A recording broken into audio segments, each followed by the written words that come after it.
my channel, or welcome back to my channel. My name is Andy, sometimes Alice. I talk about books and book related things, and today I am giving you my June wrap up. Also, caveat, you may see a specific outfit multiple times in July because I'm going to try to film 3 videos today. So yeah, we'll see if that works out, but you may see this outfit at least twice in July. So here we are. Motherhood. Let's go ahead and get into the stats because like I said, I'm trying to film 3 videos before my work day starts, and it is early, so let's go. Let's go ahead and start with the stats. June was a really good reading month. I got a lot of reading done. I think it was probably my best reading month, especially since coming back from maternity leave.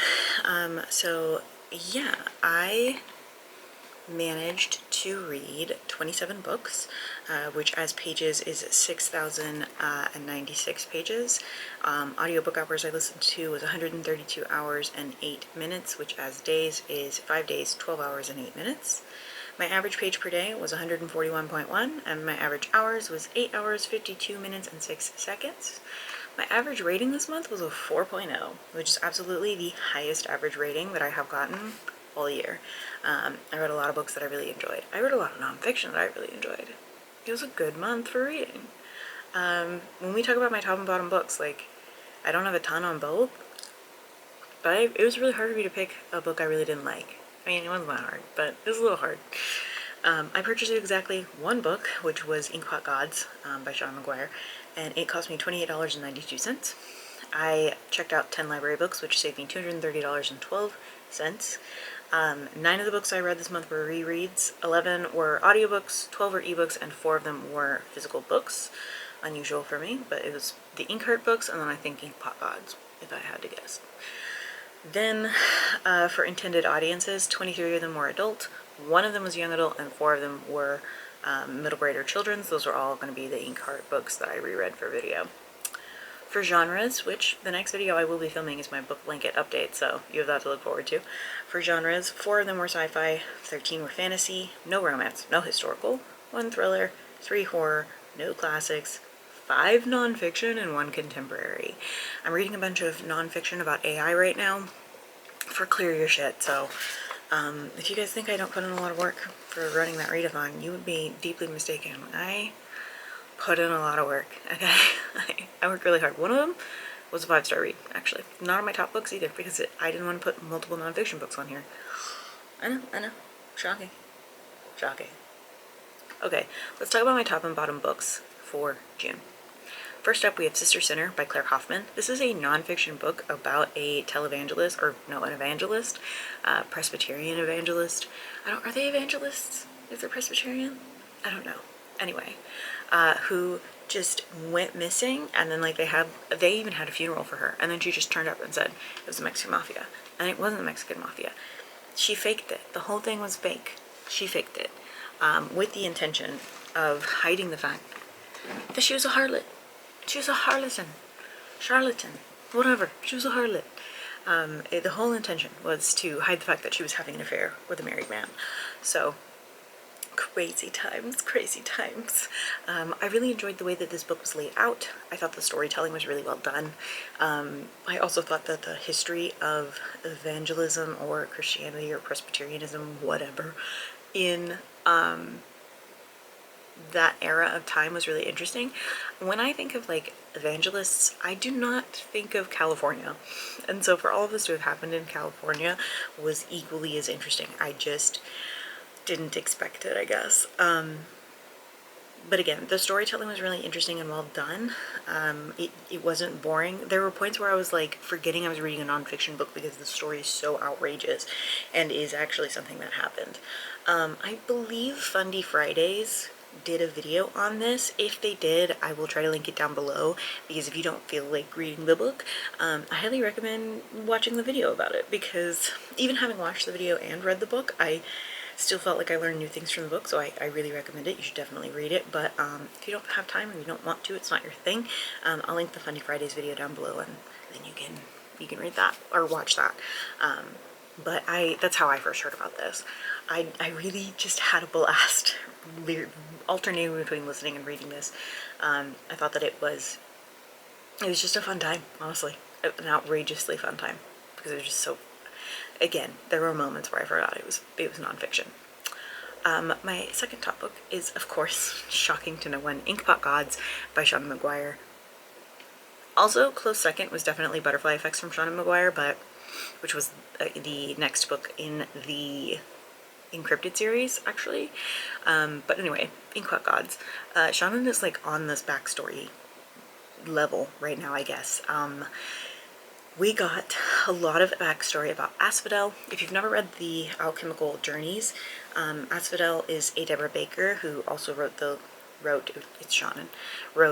Up and Under middle grade series, which you can also read. Like, they exist, they're readable, but they're referenced a lot in the Alchemical Journeys books. Asphodel Baker was an alchemist who came up with some concepts that nobody else had ever done before and kind of set off the domino effect for the very first book, Middle Game. I'm not going to spoil anything about the book here, but holy shit, it's so good. I can't spoil it because so many people I know need to read it, so I'm going to do really my best not to spoil anything here in this review. But we get a lot of backstory that we otherwise would not have gotten. We end on a bit of a cliffhanger in a way that makes me go, this is probably the first book that feels like it ended on the kind of cliffhanger that goes, okay, well now when's the next book? I need it now. The other books could almost be read by themselves. This book, absolutely, you cannot read by itself, and you have to have read the other three. I adored this book, though. The writing in prose is the writing in prose that made me fall in love with Seanan's writing to begin with. I think Middle Game was one of the first books from Seanan that I read that I was like, I want to read everything this author has ever written. Then I basically did. I think that Seanan channeled some Mira Grant, one of her other pen names for writing horror. I think that she channeled some Mira Grant in some of the content of the book, so I guess a little bit of a trigger warning for that if horror is not your shtick. But I would label that book fantasy horror for sure. It gets real gross in the end, very body horror nonsense in the end, and I was on the edge of my seat. I was riveted. It was riveting. I enjoyed it deeply. I thought it was an incredibly well-written story. The tiebacks into some of the previous books, the references to some of the previous characters was just really well done and made sense. Some of the choices the characters made sense. I just think that the way that Seanan remembers who her characters are at their core, including her side characters, is incredibly impressive and always brings me joy every time I read one of her books. Obviously, I'm a super fan, so, you know, take that into consideration, but I thought it was an incredible book. Those are both my top books for the month, so let's go ahead and talk about the worst book this month. That's gonna be Half His Age by Jennette McCurdy. Now, let me give a caveat that I do not need my books to teach me anything, to do anything, to be anything other than just a story that I am reading. It does not have to have a greater mission. Even if it's touching on a really hard topic or a really disturbing topic, I do not need it to be a life lesson. I am someone who reads horror books for the sake of reading horror books, okay? Queer people, teenagers, whatever, they all get to be messy and bad too. With that being said, this book does nothing, and I don't mean does nothing because the content within it is problematic. I mean, it does nothing in that it's boring. The plot is boring. The resolution is boring. I wasn't looking for some, like, oh, I've grown up now and I realized that I was still groomed even though I'm the one who pursued him. I wasn't looking for that because I didn't care about that. Frankly, I didn't. And I understand why people say that that's a problem with this book. I am not saying that because that is not, I don't go into books with that. I don't need it to do anything for me, okay? There was so many opportunities and so many dynamics that could have been explored in a really interesting way that, like, the dynamic between the daughter and the mother, the main character and her mother, could have been explored in a way that was really interesting and could have provided some depth to the book that the book needed desperately, considering the content in the book.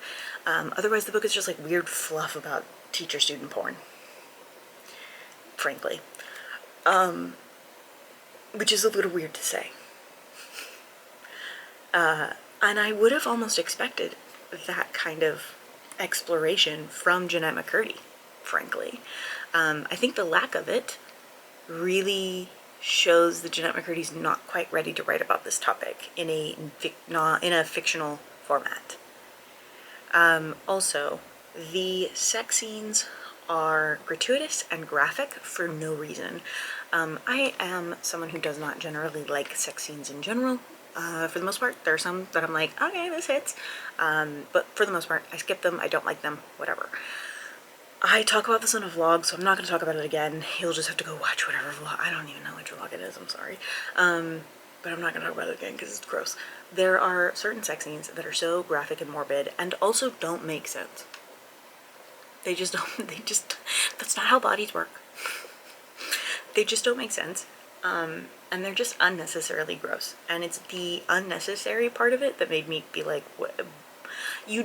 And by gross, I mean you straight up forget the fact that this is a 30, 40-year-old man and a 17-year-old. You forget that because while that is gross, it takes a back burner to some of the graphic, gratuitous nature of these sex scenes. Like, they're just gross.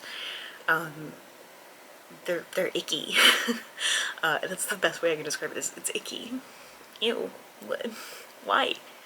And I don't mean like other people who are okay with sex scenes would like it. I think people who like sex scenes would also feel the way that I feel. They're like, ew, gross. And they're not supposed to be like good sex scenes because of the content, obviously, but they could have been removed. And frankly, someone else in another review said it, and I agree. If someone else had written this book, it would have needed to go through much more editing, content-wise, than this did, but because of the name tied to it, it didn't. I don't think this version of the book would have been published if somebody else had written it. And I hate saying that. That feels really bitchy of me. But I didn't say it originally, somebody else did. And I just happen to agree, and so I'm sharing it with you now. Yeah, the ending was not satisfactory. Again, I wasn't looking for like a, oh, I really, you know, like a life lesson at the end. I was looking for anything, and that's not what I got. There is an ending, at least. You're not left wondering what happened, but it just ended. And I was like, all right, I guess that was a book. And that's how I came away with it. I was like, I guess that was a book that I read. Sure. And then someone asked me about it, and that's when I was like, all right, let me collect my actual thoughts here, because I was just going to go in and be like, I read this book and that's how I feel about it. I read it. I almost want to change my rating from, I think I did 3 stars to like 1 or 2, but that's what Cawpile says, so we'll stick with Cawpile. Anyway, that's it. That's the wrap up. I hope that you enjoyed this video. If you did, don't forget to like and subscribe and share. If you have any thoughts about any of the books that I talked about, let me know. I'd love to chat about them with you.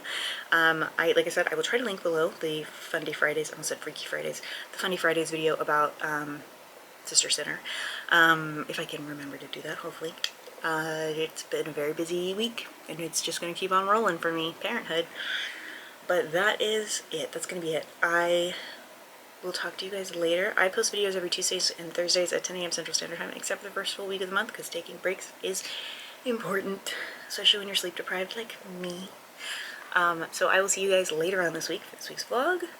Don't forget to take your meds, drink your water, and do something today to take care of yourselves. I don't even have anything funny to put at the end of that. Sure. Alright. Okay, thanks. Bye.